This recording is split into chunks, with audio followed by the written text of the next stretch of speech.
পলাশ যে আজকে আসবে বলল, কখন আসবে কে জানে। বেশি দেরি করে ফেললে আবার নদীতে মাছ পাবো না। মাছ পেলেও আবার বাজারে এসে বিক্রি করতে পারবো না। এই যে গোপাল কাকা, আমি চলে এসেছি। চলো যাওয়া যাক মাছ ধরতে। আয় আয়, তোর জন্যই অপেক্ষা করছিলাম। চল তাহলে নৌকা ছেড়ে দিই নাকি? হ্যাঁ হ্যাঁ, চলো, বেশি দেরি করে লাভ নেই। মাঝ নদীতে যাবে তো নাকি? আরে ওখানে গেলি এখন ভালো ভালো মাছ পাওয়া যাবে, না হলে পাওয়া যাবে না।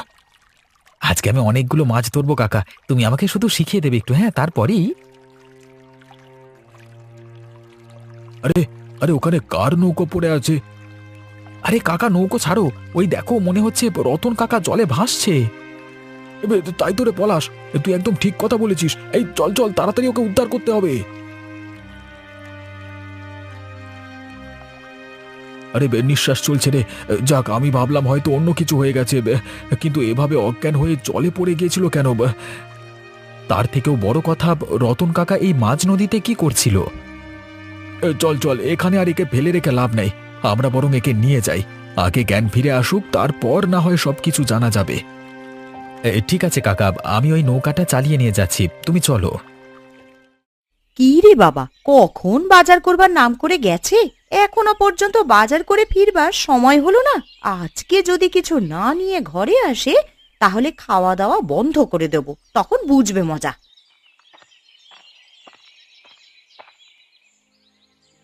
কাকিমা, কাকিমা, তাড়াতাড়ি চলো, এদিকে যে একটা অঘটন ঘটে গেছে। কি হয়েছে রে রাখি, কি অঘটন ঘটে গেছে? কার কি হয়েছে? রতন কাকাকে মাঝ নদী থেকে উদ্ধার করা হয়েছে, তুমি তাড়াতাড়ি চলো, কাকা এখন গোপাল কাকার বাড়িতে আছে। ওমা, সে কি রে, ও নদীতে কি করতে গিয়েছিল? সেটা আমি জানি না কাকিমা, তুমি তাড়াতাড়ি চলো আমার সাথে, গোপাল কাকা তোমাকে ডেকে নিয়ে যেতে বলল। হ্যাঁ রে রাখি, তোর রতন কাকা কিছু হয়ে যায়নি তো? আরে না না, শুধু অজ্ঞান হয়ে গেছে। চলো তুমি, আর দেরি করো না, বাকি ওখানে যেয়ে দেখবে।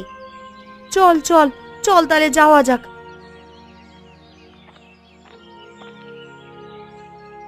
এটা তুমি কি করলে বলো তো? বেচারা রতনকে তুমি নদীতে মাছ ধরতে পাঠিয়ে দিলে, তাও আবার একটা ছেঁড়া জাল নিয়ে। এই, তুমি বেশি কথা বলো না তো। আমি যা করেছি বেশ করেছি, তুমি আমাকে শেখাতে এসো না আমি কি করব আর কি না করব। তা বলে তোমার একটা ছেলেকে এইভাবে হেনস্থা করা ঠিক নয়। ও তো কয়েকটা টাকা ধার চেয়েছে শুধুমাত্র, আর তো কিছু চাইনি। আমি তো কত টাকা ধার দিয়েছি অনেককে, ওকেও না হয় দিতাম। ওটাই তো তুমি ভুল করেছো, কিছুর বদলে কিছু দিতে হয়, না হলে হয় না, বুঝলে তো? একদম স্বার্থপরের মতো কথা বলবে না তুমি। এরকম ভাবে মানুষের সাথে ব্যবহার করতে নেই। মানুষ ভালো চোখে দেখে না। দেখো, কে কোন চোখে দেখে সেটা আমার জানবার কোনো প্রয়োজন নেই, আমি নিজেকে কোন চোখে দেখি সেটা দেখলেই হবে। তোমার এই কথাবার্তাগুলো আমার একদম ভালো লাগে না। মানুষকে একটু মানুষের মতো করে দেখতে পারো তো, তাহলে দেখবে মানুষের কাছ থেকে ভালোবাসা এবং সম্মান দুটোই পাবে। তাতে টাকা পাবো কি? যদি টাকাই না পাই তাহলে ওসব ভালোবাসা আর সম্মান নিয়ে কোনো লাভ নেই। তোমার জেদ নিয়ে তুমি থাকো। তোমার সাথে কথা বলতেই আমার বিরক্ত লাগে। যেদিন বুঝবে মানুষের ভালোবাসার দাম কতটা, সেদিন সবকিছু তুমি আক্ষেপ করবে, দেখে নিও। তুমি একদম জ্ঞান দিও না তো।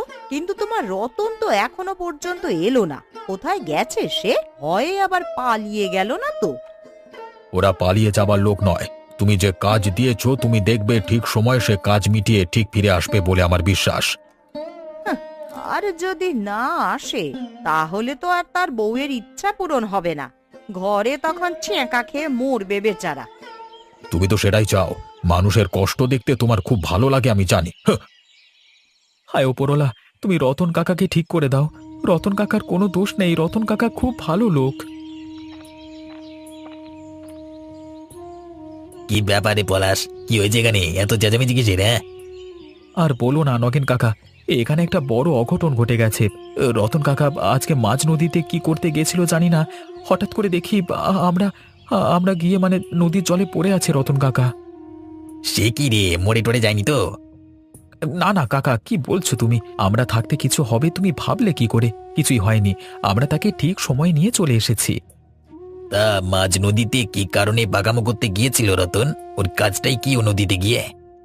সেটা তো আমরাও বুঝতে পারছি না। এখন রতন কাকার জ্ঞান ফিরে এলে তারপরে সবকিছু জানতে পারবো। পাকামো করবার জায়গা পাইনি, মনে হয় মাছ ধরতে গিয়েছিল।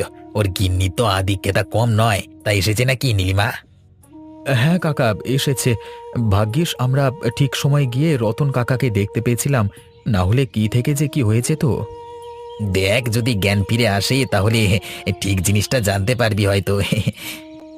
তুমি একবার কাকাকে দেখে যাবে না? আমি আর দেখে কি করব বল? আমি চললাম, আমার কাজ আছে। আমাকে এক্ষুনি আবার অবিনাশ বাবুর কাছে যেতে হবে।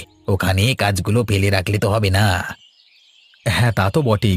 ঠিক আছে, তাহলে তুমি এসো। গিন্নিমা, আরে ও গিন্নিমা, তাড়াতাড়ি বেরিয়ে আসুন, আপনার জন্য বিরাট একটা খবর নিয়ে এসেছি। কি হলো কি নগেন? একে তো আজকে দেরি করে এসেছিস, তার উপরে আবার এখানে এসে ষাঁড়ের মতন চিৎকার করছিস কেন? গিন্নিমা, আমাদের রতন আছে না, ওকে নাকি আজকে নদীর মাঝখান থেকে উদ্ধার করা হয়েছে। এই মনে হচ্ছে মরতে পড়তে গিয়েছিল, বুঝলেন? সে কি রে, কখন হয়েছে এ কাণ্ড? আর কি বলবো গিন্নিমা আপনাকে, আমি যখন আসছিলাম তখন ঘটনাটা শুনে এলাম। আসলে ওর বউ খুব একটা ভালো নয়, মানে একটু সারাদিন ঝড়াঝাটি করে আর কি। হয়তো তার জ্বালাতেই কিছু একটা অঘটন ঘটাতে গিয়েছিল আর কি। না রে নগেন, সেটা নয়। তাহলে তোকে আসল ব্যাপারটা বলছি, শোন। ব্যাপারটা হলো, রতন আমার কাছে টাকা ধার চাইতে এসেছিল। তা আমি তাকে একটা কাজে নদীতে পাঠিয়েছিলাম, একটা মাছ ধরবার জন্য। তাহলে তো মহা সমস্যা। এবার কি হবে তাহলে? ওর তো এখনো জ্ঞান ফিরে আসেনি, তাহলে কি হবে?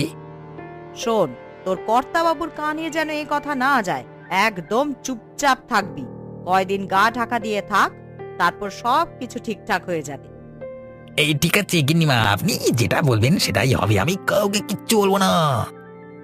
আর হ্যাঁ, তার সাথে লুকিয়ে লুকিয়ে একটু রতনের দিকে খেয়াল রাখতো। বেটা আবার যেন দলবাজি না করে। আমার বিরুদ্ধে দলবাজি করলে আমি কিন্তু কাউকে ছেড়ে কথা বলবো না। ও আপনি কোনো চিন্তা করবেন না, আমি থাকতে সেসব কিচ্ছু হবে না, আমি হতে দেব না।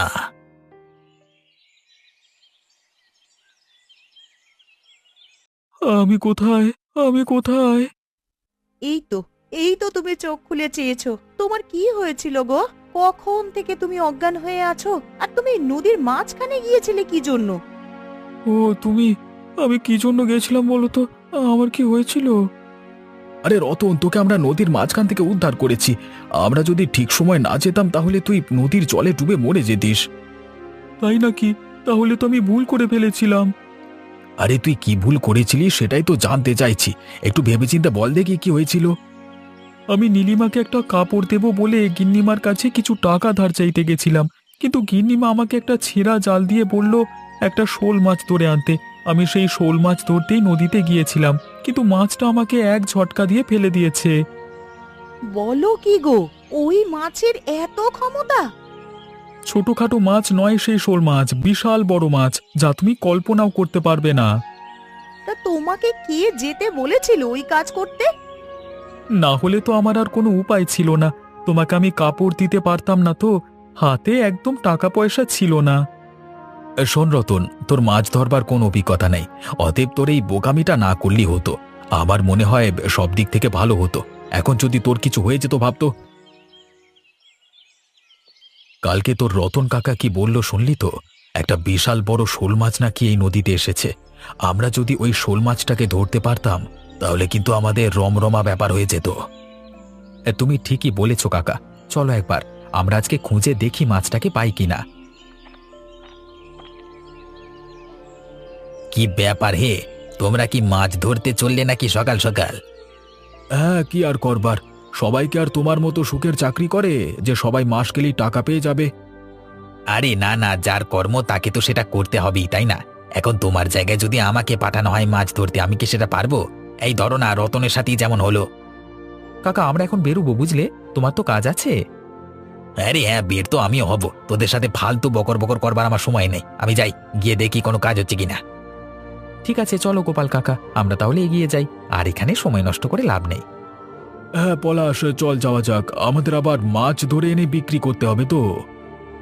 যেখানে যেও একটু সাবধানে যেও। শুনলাম নাকি নদীতে একটা বিশাল বড় শোল মাছের উৎপাত হয়েছে, একটু সাবধান। ঠিক আছে ঠিক আছে, আমাদের সাবধান করে দেওয়ার জন্য ধন্যবাদ। এখন তবে আমরা গেলাম, কেমন? কোথায় নগেন? রতনের বাড়িতে তো কারোর গলা শুনতে পাচ্ছি না। বাড়িতে কি কেউ নেই নাকি? কোথায় আর যাবে, এখানেই আছে। দাঁড়ান একবার ডাক দিয়ে দেখি। কোথায় রে রতন, কোথায় গেছিস তুই? বেরিয়ে আয়, গিন্নিমা এসেছেন। আরে গিন্নিমা, আপনি এসেছেন? দেখুন না, ওর শরীরটা তো খারাপ, তার জন্য ঘরে একটু বিশ্রাম নিচ্ছে। না সেসব ঠিক আছে, কিন্তু গিন্নিমা যে একটা জাল দিয়ে পাঠিয়েছিলেন, সেই জালটা কোথায় গেল খবর নিতে এসেছি আমরা। আপনি জালের খবর নিতে এসেছেন? আপনার কথা মতন না জানা সত্ত্বেও মাছ ধরতে গিয়ে প্রায় মরতে বসেছিল। তাতে তুমি গিন্নিমাকে দোষারোপ করছো কেন? গিন্নিমা কি করবে তাতে? গিন্নিমার দোষটা কি? আমি তো দোষ দিইনি, আমি শুধু কথার কথা বলেছি। তোমাদের কথা আজকাল একটু বেশি হয়েছে দেখতে পাচ্ছি। তা তোমার স্বামী যে আমার কাছ থেকে কতগুলো টাকা ধার নিয়ে এলো, সেগুলো গেল কোথায়? সে কি, টাকা কখন ধার নিয়ে এসেছে? কই, আমাকে তো সেরকম কিছুই বলেনি। কি আর বলবে, হয়তো বলবার সুযোগই পায়নি তোমাকে, আর নয়তো ইচ্ছে করেই বলেনি। বলুক আর না বলুক, টাকা তো চাই নাকি? কি বলেন গিন্নিমা? সে তো বটেই, টাকা না দিলে আমি কাউকে ছেড়ে কথা বলবো না। দুজনকেই এই গ্রাম ছাড়া করে দেবো, বলে দিলাম। চলুন গিন্নিমা, এখানে শুধু শুধু দাঁড়িয়ে থেকে লাভ নেই, চলুন যাওয়া যাক। ব্যাপার কি জানিস তো রাখি, এইসবের পেছনে আমাদের গিন্নিমা আছে। অবিনাশ বাবু যদি জানতে পারতেন, তাহলে কিছু একটা হতে পারত। আমার মনে হয় অবিনাশ বাবুকে উনি চুপ করিয়ে রেখেছেন। অবিনাশ বাবু ওই ভয়ের জন্যই তো কথা বলতে পারেন না। হ্যাঁ রে হ্যাঁ, গিন্নিমার মুখের কথা তো জানিস না, সব সময় যেন খই ফোটে। আমরা ওর কথা শুনতে শুনতে অভ্যস্ত হয়ে পড়েছি। নেহাত এখন ঘর থেকে বের হয় না, তাই। আচ্ছা কাকিমা, আমরা কি কিছু একটা করতে পারি না? কি করবি বলতো? আমাদের আর কি বা করবার আছে? আমরা যদি অবিনাশ বাবুকে আড়ালে একবার শুনিয়ে দিতাম, তাহলে কিছু একটা হতে পারত। কিন্তু ওকে আড়ালে কিছু বলবি, তার সুযোগই তো আর পাবি না। গিন্নিমা আমাদেরকে বাড়িতে ঢুকতেই দেবেন না, তাহলে আর কি করা যাবে বল? তবুও আমাদের একসাথে গিন্নিমার বিরুদ্ধে রুখে দাঁড়ানো উচিত। না হলে গিন্নিমা কাউকে মানতেই চান না, এটা আমার একদম ভালো লাগে না। তোর আমার ভালো লাগাতে কিছু যায় আসে না রে, তারা বড় লোক মানুষ, তাদের কাছে ক্ষমতা আছে ধরাকে সরাগ জ্ঞান করবার, কিন্তু আমি আর তুই সেটা কোনো দিনই করতে পারবো না। তাহলে আর কি, আমাদের চুপচাপ এখন বসে দেখে যেতে হবে ওদের এই অত্যাচারের কার্যকলাপ। সে সব কিছুর বিরোধিতা আমরা চাইলেও আর কোনোদিনই করতে পারবো না। ঠিক আছে, তুমি বসো, আমি চললাম। কি বুঝছিস নগেন? গ্রামে আমার নামে কিছু রটে যায়নি তো? সবকিছু রতন আবার ফাঁস করে দেয়নি তো? গিন্নিমা, আপনি শুধু শুধু ভয় পাচ্ছেন, ভয়ের কোনো কারণ নেই। এইভাবে ভয়ে ভয়ে থাকলে আপনার শরীর খারাপ হয়ে যাবে গিন্নিমা। এই জন্যই বলেছিলাম, পাপ কাজ করবার আগে দুবার ভেবে চিন্তে কাজ করতে। সে পাপের শাস্তি একদিন পেতে হবে। দেখেছিস নগেন, আমার ঘরের মধ্যেই আমার এই রকম শত্রু থাকলে আমার শরীর আর মন এমনিতেই তো খারাপ হবে। ঠিকই বলেছেন গিন্নিমা, দাদা বাবুর একটু জ্ঞান বুদ্ধি নেই। আপনার সাথে কিভাবে যে ব্যবহার করতে হয় সেটা ঠিক মতো জানে না। এই তো, তুই কেমন আমার সব কথা বুঝিস, কিন্তু আর তো কেউ বোঝে না। কবে বুঝবে বল দেখি এরা? আমি কোনো দিনই বোঝাবো না। তুমি খারাপ কাজ করলে তোমার খারাপ কাজকে সমর্থন আমি কোনোদিনই করব না। একজন সাধারণ মানুষকে এইভাবে হেয় করা। বেশ করেছি, আপনি চুপ করুন তা। একই গিন্নিমা চিন্তায় চিন্তায় এরকম কালো হয়ে যাচ্ছে, তার উপর আপনার এরকম টোন দিয়ে কথা আমার ভালো লাগে না একদম। যেমন ঝাড় তেমনই বাঁশ। তোমার তো খারাপ লাগবেই নগেন। এসেছিলে আমার কাছে কাজ করতে, আর এখন তুমি ওর হয়ে দালালি করছো, দেখেও ভালো লাগে। বাবু দালালি বলবেন না, আমি গিন্নিমার হয়ে কাজ করে দিচ্ছি, আর আমি আগেও করব, ঠিক আছে? কেউ আমাকে আটকাতে পারবে না। হ্যাঁ করো করো, কে আর আটকাবে বলো? এখন তোমাদেরই রাজত্ব চারিদিকে, বেটা পাঁচাটা মাল।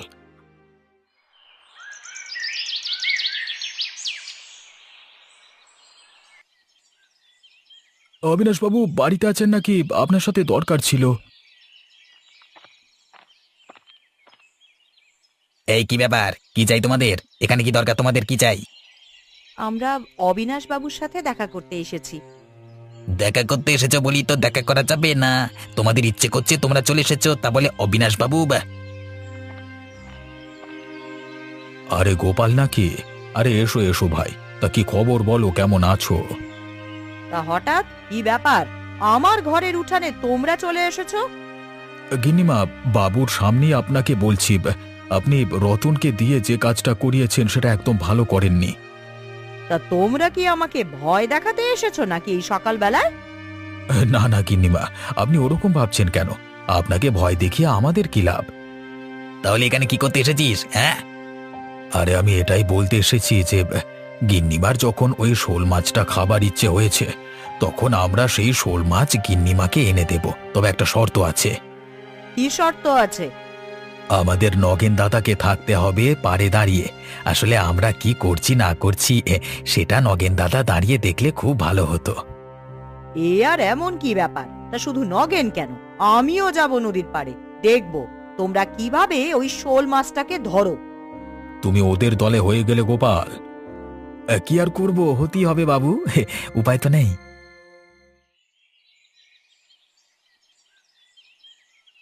যেটা বলেছি মনে আছে তো? হ্যাঁ হ্যাঁ, মনে থাকবে না কেন? এখন মাছটাকে দেখতে পেলেই হলো। ওই দেখ পলাশ, মাছটাকে দেখা যাচ্ছে, চল এবার ওটাকে নিয়ে পাড়ের দিকে যাই। বাপরে বাপ, এটা মাছ না দানব! এই মাছের জন্যই রতন কাকা অজ্ঞান হয়ে পড়ে গেছিল জলের মধ্যে। বাপরে বাপ! এই দেখুন গিন্নিমা, ওরা আসছে, কিন্তু জালে ওটা কি? ওরে বাপ রে বাপ, এই যে বিশাল দানবাকৃতির একটা মাছ, বিশাল বড় মাছ তো এটা। ঠিকই বলেছিস, ওইটাই সেই শোল মাছটা। এই দাঁড়ান দাঁড়ান, ওদেরকে আসতে দিন। নগেন দাদা, একবার তাড়াতাড়ি ধরো একে, না হলে আমরা মাছটাকে জল থেকে তুলতে পারবো না। আরে আমি কি করে করব? মানে তোরা আমাকে বলছিস কেন এসব? আমি তো মানে জানি না আর কি। দাদা না করো না, তাড়াতাড়ি করো না, তাহলে ব্যাপারটা তাড়াতাড়ি মিটে যায়। আচ্ছা আচ্ছা, দাঁড়া দাঁড়া, আমি তাহলে যাচ্ছি।